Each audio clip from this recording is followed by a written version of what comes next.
Vă salut și bine ați venit la Pomicul în Albant. Voi vorbi în acest tutorial despre plivitul viței de vie. Am mai făcut tutorialul, dar nu au încăput toate informațiile pe care ar trebui să le prezint și din comentariile dumneavoastră au reieșit multe lipsuri, să spunem așa, și atunci venim cu completări ca dumneavoastră să vă puteți folosi și să vă faceți treaba. Plivitul viței de vie presupune, ca în mod general așa, înlăturarea lăstarilor neproductivi și de înlăturarea celorlalți lăstari mici care dau din asmanul vechi sau din cordon, cum se spune mai nou, din cordonul format sau chiar din coarda pe care am lăsat-o noi pentru cazenave. Vă prezint, în afară de această tehnologie de plivit la modul general, ce trebuie să mai facem noi pe lângă această plivire. Și am ales un butuc încă de anul trecut, l-am format, cu două brațe, adică pe două moduri de dirijare. O dirijare pe cordon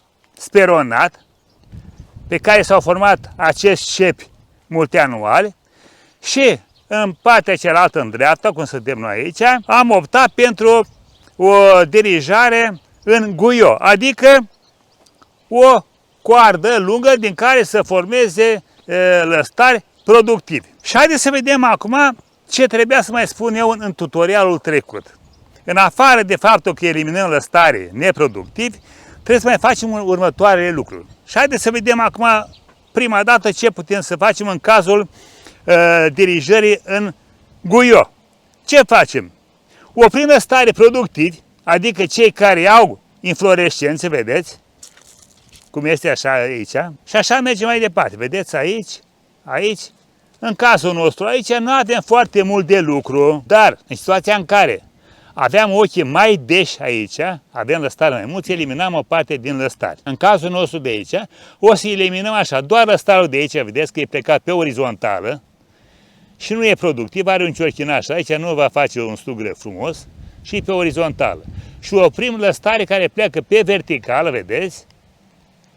Așa, ca să putem să-i dirijăm pe aici, prin sârmă pe aici, vedeți? Mergem pe lungimea lui și tot așa eliminăm lăstarii care merg pe orizontală sau chiar care pornesc chiar de jos și oprim exact lăstarii care merg pe verticală și au fructificare. Și aici avem un lăstar bun care pleacă din lateral, vedeți? Pleacă pe verticale oarecum, puțin în afară, dar prin creșterea lui îl vom dirija exact între sârmi, va merge foarte bine. Vedeți coarda asta pe care am dirijat-o eu pe orizontală în guio, în anul următor eu o voi transfera într-o formă de dirijare în cordon speronat. Și ce voi face eu în primăvară? Din acești lăstari, care vor fi coardă în primăvară, voi forma cep din aceste corzi doar acolo unde consider eu că distanța este potrivită, iar cepul este plecat pe verticală. Și uitați aici, avem așa, vedeți, lăstarul ăsta până partea de capăt. Dar eu, în primăvară, ce voi face eu în primăvară? Voi face cep din cei care consider eu că merg pe verticale și au o distanță aproximativă de o foarfecă. Primul va fi ăsta, al doilea va fi ăsta, al treilea, al patrulea și al cincelea. Pe ăsta îl voi elimina complet în primăvară. Venim încoace, distanța este aceeași. Voi elimina și pe acesta complet. Ăsta îl mențin, că am zis că e distanța potrivită și corespunzătoare. Îl voi elimina și pe acesta. Și voi forma un cordon speronat așa cum avem în partea opusă. Deci în cazul guie nu avem foarte mult de lucru, pentru că nu pornesc de peste tot alți lăstari așa cum se întâmplă la cordon. În schimb, la cordon, ne mutăm în partea asta altă, ce vedem noi aici? De peste tot pornesc lăstari. Vedeți? Pentru că, de ce pornesc? Pentru că avem acei cepi care au rămas scurți din tăierile anterioare, chiar din cordon pornește alt lăstar. Uitați exemplu foarte clar aici, vedeți? Ne apropiem ușor așa, vedem aici. Din cordon au plecat 3 lăstari. 1, 2, 3. Vedeți? Și trebuie să umblăm și aici. Cordonul este puțin mai complicat la plivit, dar în schimb are avantajul că nu trebuie să formăm cepi pentru anul următor de la tulpină. Trebuie să ținem cont în fiecare an că de la tulpină să avem neapărat cep pentru a forma guio. În cazul nostru, vedeți, nu avem cep. avem o singură coardă. Pentru anul următor nu am de unde să mai formez un nou guiot, decât din coarda care a fost. Și e mai dificil, ne îndepărtăm de butuc. Eu am lăsat așa fără cer pentru că știam că îl voi face cordon speronat. Trecem la cordonul speronat. Ce urmărim la cordonul speronat? În cazul în care avem cepi foarte rari, să completăm zona liberă. Și uitați aici, vedeți? Aici este cepul nostru lăsat de noi, da?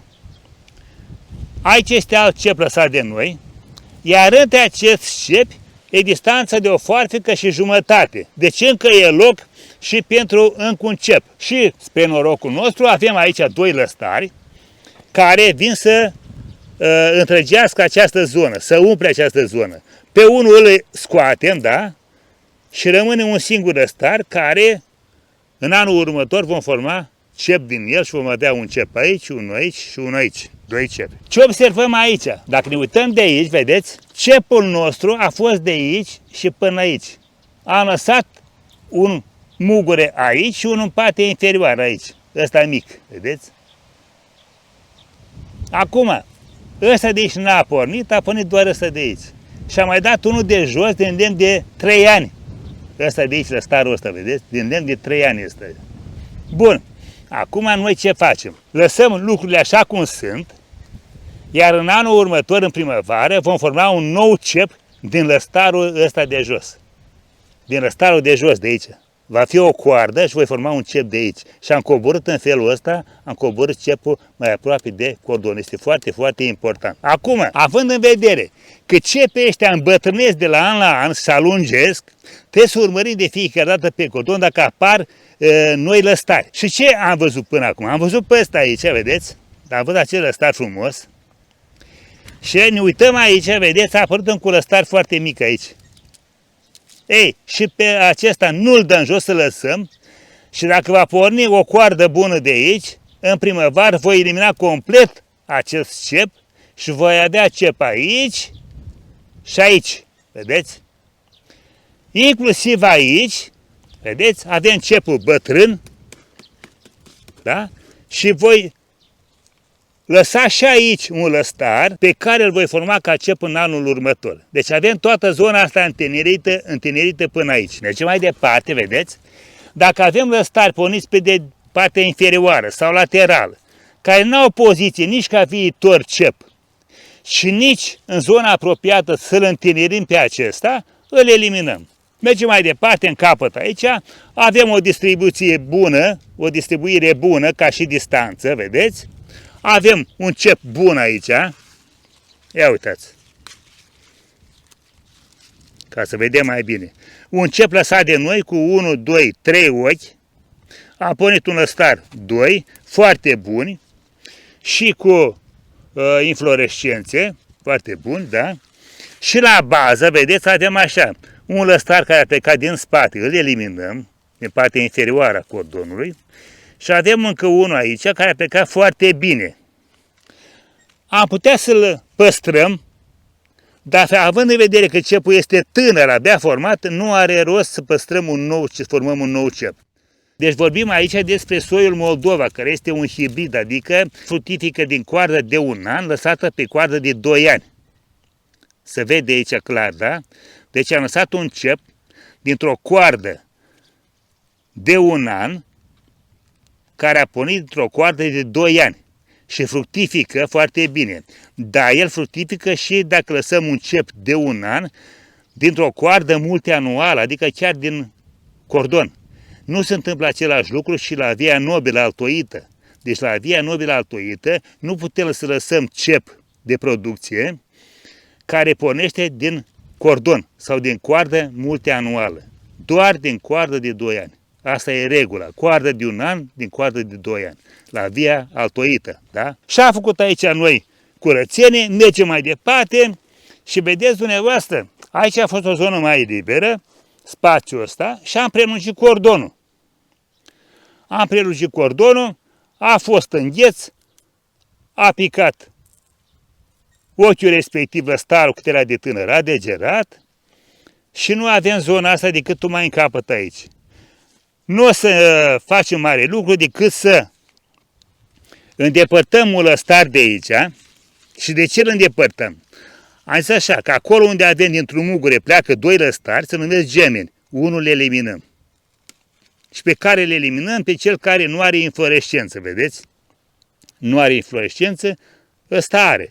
Deci lăsăm pe acesta care produce și le eliminăm pe acesta care nu produce. Partea inferioară de aici o dăm jos și așteptăm, sperăm ca în anul următor, de undeva din zona asta, să pornească un lăstar, să formăm încă un cep aici. Deci, ca și concluzie, sau să repetăm așa într-un fel, la dirijarea pe guio, nu facem altceva decât să eliminăm lăstarii neproductivi și eventual cei care pleacă din partea inferioară și sunt greu de dirijat și se vor desface de la vânt, îi oprim pe cei care sunt dirijați, care sunt porniți pe verticală și eventual îi mărărim dacă sunt foarte deși. De ce spun lucrul ăsta? Pentru că dirijarea asta în guio se întâlnește de regulă la viile ca soiuri de vin și atunci avem ochii foarte deși, internodele sunt foarte scurte. Vedeți? Distanța asta între noduri la soiurile de vin, distanța asta de aici până aici este scurtă și avem foarte mulți ochi, foarte mulți lăstari.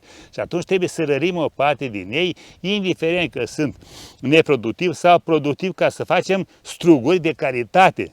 Cu cât spațiul este mai bine ordonat, strugurii sunt mai de calitate, sunt mai mari, sunt mai aerați, sunt mai bine întreținuți prin tratamente, mai bine văzuți de lumina soarelui și atunci acumulează și arome și dulceață.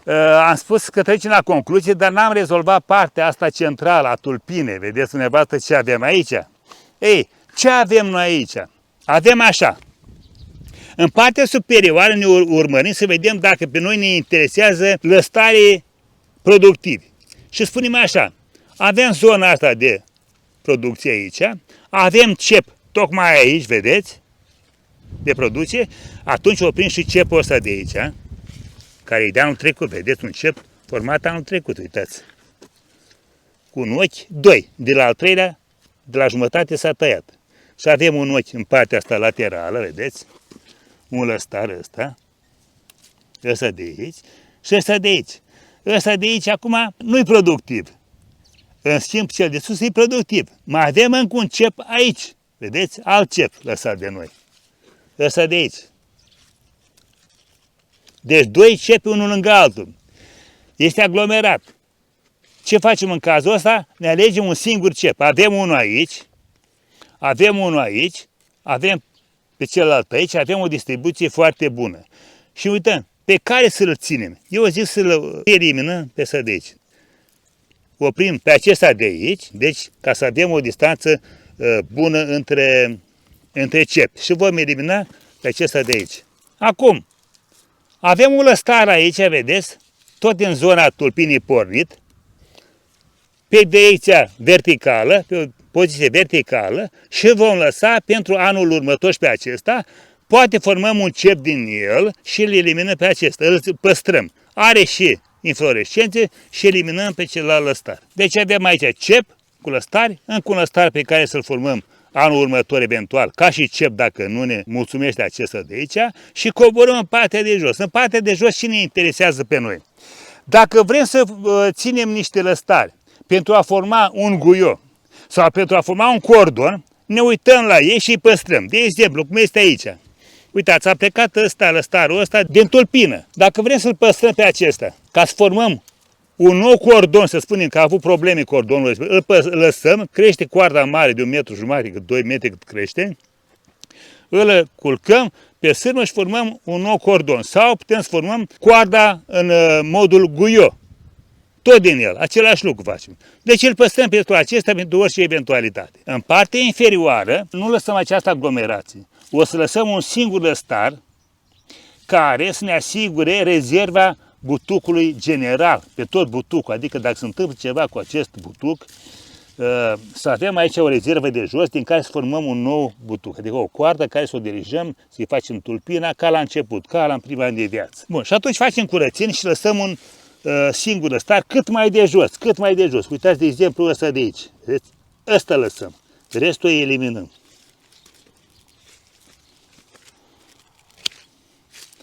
Facem curățenie, lăsăm un singur ăstar care să ne asigure rezerva butucului. Dacă avem butuci puțin în curte, putem să facem și această lucrare, să îndepărtăm scoarța asta uscată, pentru că ea nu mai folosește la nimic, absolut la nimic. Mai mult de atât, ea reprezintă gazdă pentru boli și dăunători. Sub această scoarță se ascund dăunătorii, chiar și în momentul tratamentului, nu mai vorbesc de iarnă, și în momentul tratamentului, sub scoarță intră dăunătorii, se ascunde substanțe, după ce trece efectul, iese la atac din nou. Vedeți, în partea asta aici, lucrurile nu stau foarte bine, facem curățenie. Deci, a degenerat o parte din ei, a pornit altă generație, nu e ok și nici nu mă interesează să fac cep aici la bază. Facem curățenie.